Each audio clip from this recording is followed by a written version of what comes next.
మద్దూరు మండలంలో 21.1 సెంటీమీటర్ల రికార్డు స్థాయి వర్షం దాటికి కొనుగోలు కేంద్రం నుంచి కొట్టుకుపోయిన వరి ధాన్యం. చెరువుని తలపిస్తున్న వడ్ల కొనుగోలు కేంద్రం.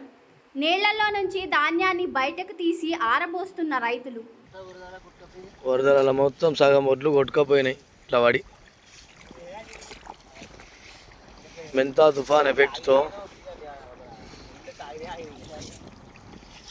చేతికొచ్చిన పంట నష్టం, రైతన్నల కష్టాలు.